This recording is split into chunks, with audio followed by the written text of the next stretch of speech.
Here comes trouble, here comes the danger. Welcome the savior, welcome the Rastafari. You're not the outfit. I think you're not right. It's you in a warning for. Good evening. This is another Thursday evening. It's 8 o'clock, and this is your show. No covers coming to you out of Wilmington, North Carolina. Race, religion, and relationships. I'm your host, Dawood El-Amin, for the next hour or so, because we brought some extra time tonight just in case. We're going to discuss some topics, some controversial, some fun. We're going to have a lively time this evening. I'm coming to you three ways this evening. Again, as always, we have you on Facebook. We're monitoring you on the chat room on Blog Talk Radio. We're also shooting a live feed that we add. The first 15 minutes we add sometime tonight, so you can see that. And then we're also on Blog Talk Radio. That number is 929-477-2308 if you'd like to call into tonight's show. 929-477-2308 if you'd like to call into tonight's show. Why boycott? I have asked that question for the last week over and over again. First of all, let me start by saying I want to thank those brothers and sisters that have commented positively, that have showed me much love. I've even had some brothers and sisters, and you all don't think I know, but I know. Those of you that have rolled by, know where I'm at, and have just stopped by and say you was just stopped by out the blue, I know you came to check on your brother, and I sure appreciate it. So much thanks to all of the support we have gotten. And for those that have been naysayers, those that have thrown rocks, those that have cussed me out, thank you as well. Because like I continue to say, you have every right to stand up for what you believe is right. I mean, I wouldn't be no covers if I didn't stand up for what I believe is right. And you have every right to do the same. Really, some of you have given us more ammunition and more running power and has spread the word for us more than you ever know. So thank you as well. I know that wasn't your intent, but thank you as well. Some of you just wanted to be honored, just wanted to start stuff, which is, that has every right. But if you're not a part of the solution, you're part of the problem nowadays. So this boycott, I would never have thought some black folks would be so sensitive with it when it doesn't involve your financial loss on that end of those business losing money. It's your financial gain and really a show of your power and your solidarity that scares them. And I mean scares them. Your comments on Facebook scare them. Your likes on Facebook put this specific issue scares them. It scares them. And I know because they have called and they have visited wanting to know why the boycott. Why would you boycott Muslim, Palestinian, Arab businesses? I'm going to use all three phases because I done got in trouble for saying Arab. I got in trouble for saying Palestinian. I got in trouble for saying Muslim. So I'm going to say Arab, Palestinian, Muslim businesses. You all know what businesses I'm talking about. We've been talking about this thing in the black community for years. It hit me that we've discussed this thing for black community for years. We've always talked about folks coming into the black community, and it's just not Wilmington. This issue is transferring itself and showing its head up in other cities. So you'll know your power, little city of Wilmington. We have D.C. calling. We have Greenville, North Carolina calling. We have South Carolina calling. We have Virginia calling. We have Tennessee calling. And we have Mississippi calling. These are just 5 or 6 that have called or inboxed us wanting to know how can they do the same thing in their area because they see your movement way down here in Little Wilmington, North Carolina. They want to know how to do something similar in their area because they're having the same universal problem. Now, let me tell you why. I think I discussed this last week in the few minutes I have in the opening to tell you why it is such an issue with no covers. I myself, as you probably know, am a Muslim. And I say this very candidly that I'm a Muslim who has not always been on his correct, we call it deen. However, whenever I was not, for those that like to throw stones, whenever I was not on my deen, I stayed away from Islam because I respect the religion of Islam, which has saved my life so much that I would not taint it by coming around it when I'm outside of that which I say I believe in. I believe that with anything. My father taught me that growing up. As one of Jehovah's Witnesses, he used to teach me, he said, be hot or cold, but because you are lukewarm, God will spit you out of the mouth. So I don't believe in half-ass in doing anything. Either I'm in or I'm out. Either I'm with you or I'm not. Either you my friend or you my goddamn enemy. It's that simple. That's the life that we choose to live. So when it comes to Islam, when I'm walking my deen correctly and not falling off my deen, I intend to walk it as best as I can. This has been a difficult decision because those are my brothers in faith.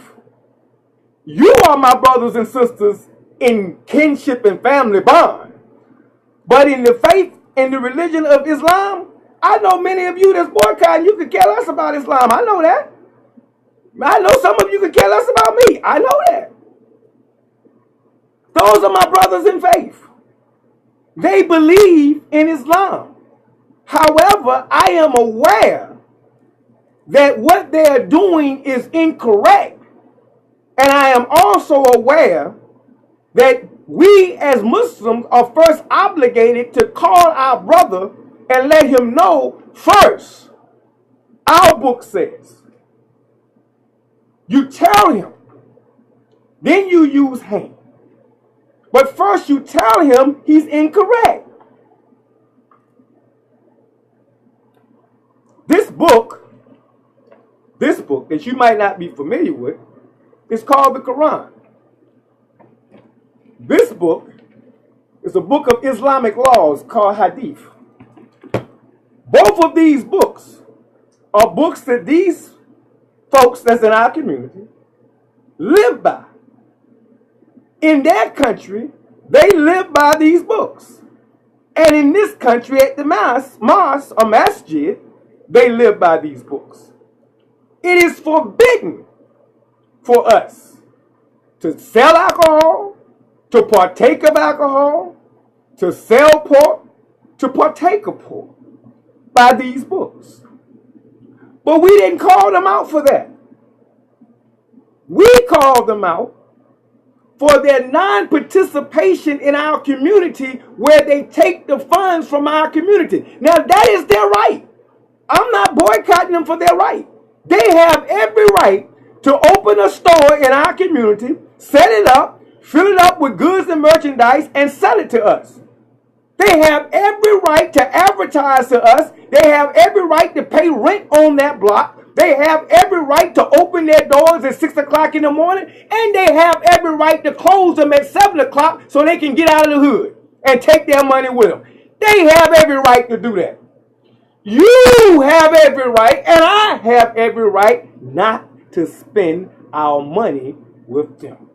That's called boycott. If boycotting doesn't mean I'm against you, it just means I'm not going to spend my money with you. When Dr. King and them boycotted the buses of Montgomery, the buses had every right, and they kept running every morning. They had every right to stop at the regular stops for people to get on. Dr. King and them had every right to use Pat and John, and walk to their destination until they got what they wanted. We're not asking you to stop consuming of the products that you consume of, alcohol or beer, wine, or cigarettes or pork. It's not a moral call. I'm not in position to make that call. That's a call that's later on made down the road. That's a call for you to make on yourself. That's not my job on this particular airway. And that's not my position to make that call on you. Therefore, the grace of God go I. But it is my position to explain to you the economic power that you have and to demonstrate to you the economic power that you have and show you what's taking place, with you holding back your money, with you now promoting your black businesses and black store owners who are appreciative of your business, because I've been to a couple and they're saying, thank you, brother, for putting our information out there so that our community would come spend their dollars with us. Thank you. And those other communities that you are withholding your dollars for are now saying, hey, man, why are you doing that to us? It's not personal. It's for the love of my people. And we'll continue to do what we need to do for the love of our people. This is No Covers. And I want to thank all of you who have participated in this boycott. I know there was a meeting tonight going on with the police department, and I wouldn't be No Covers if I didn't say something. There was a lot of information that came out against the police chief. Well, we know he can be very arrogant at times, and we know he can be very rude at times. I mean, I haven't, except for Chief Cease in this town, I have never in the 20 years been here seen a very quote unquote nice or politically correct police chief other than Chief Cease. Now, I really love Chief Cease. That was a good man that I really admired, because I admired his candidness, but he knew how to talk to black people. But this particular chief can come off kind of like a cracker sometimes. However, what he said yesterday is nothing new. There's something that we have been saying for years. For you all that follow Minister Farrakhan, his first tour was Stop the Killing. Before there was a Million Man March, there was a Stop the Killing tour where he went city to city and told us to put those guns down. If you recall, he had No Covers when we had incidents before when Hassan got killed about a year ago. Our cry was, put the guns down for 30 days. We asked you to take 30 days and put those guns down because we were critical of ourselves. There has been an outcry in the community on Black and Black Crown, but it needs to go louder, because we do. He's right. We make a fuss when a white police officer kills a black, but when Cain killed Abel, we don't say anything loudly. So there's some validation. There's something valid in what he said. However, there's also valid that you have a large pool of resources. And it seems like that all they particularly do with those resources that they have and the monies that they have is buy more police officers. Why not take some of that money and pool it and channel it? I know the stipulations. We've had this conversation. See, we are in conversations with the department. I know when you get drug money, there's certain stipulations that cause you not to be able to give the money to organizations who will better the community. But you need to fight to get around that.